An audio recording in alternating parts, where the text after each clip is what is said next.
मजरेवाडी बस्तवाड अकिवाड तिहेरी रस्त्यावर असलेल्या वादग्रस्त वाडाच्या झाडाचा प्रश्न अखेर मार्गी लागला.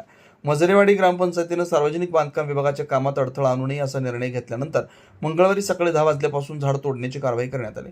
दिवसभर सुरू असलेल्या कामानंतर संबंधित वटवृक्ष पूर्णतः हटवून रस्त्यावरील अतिक्रमण काढण्यात आलं. यापूर्वी या झाडावरून मजरेवाडी व बस्तवाड ग्रामस्थांमध्ये तीव्र वाद निर्माण झाला होता. अपघातांची संख्या वाढत असल्यानं झाड तोडण्याची मागणी बस्तवाड ग्रामस्थांनी केली होती.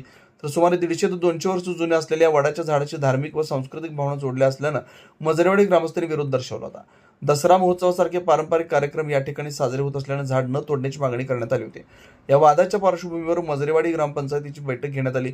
रस्ते सुरक्षेचा प्रश्न आणि वाढते अपघात लक्षात घेता सार्वजनिक बांधकाम विभागाच्या कामात अडथळा करू नये असा निर्णय ग्रामपंचायतीने घेतला. या निर्णयानंतर विभागानं नियोजनबद्ध पद्धतीनं कारवाई करत झाड तोडण्यास सुरुवात केली. मंगळवारी सकाळी क्रेन व कटरच्या सहाय्यानं झाडांच्या फांद्या कापण्यात आल्या. त्यानंतर टप्प्याटप्प्याने संपूर्ण झाड हटवून रस्ता मोकळा करण्यात आला. सदर कारवाईनंतर रस्त्यावरील दृश्यमानता सुधारण्यास मदत होणार आहे. अपघातांचं प्रमाण कमी होण्याची अपेक्षा व्यक्त केली जाते. मात्र झाड तोडण्याच्या निर्णयामुळे काही ग्रामस्थांमध्ये नाराजी कायम असल्याचं दिसून आलं. प्रशासनानं पर्यावरणाचा समतोल राखण्यासाठी पर्यायी वृक्षारोपण करावं अशी मागणी यावेळी पुढे आली. मराठी एस न्यूजसाठी कुरुंदवाडहून संदीप अडसूळ.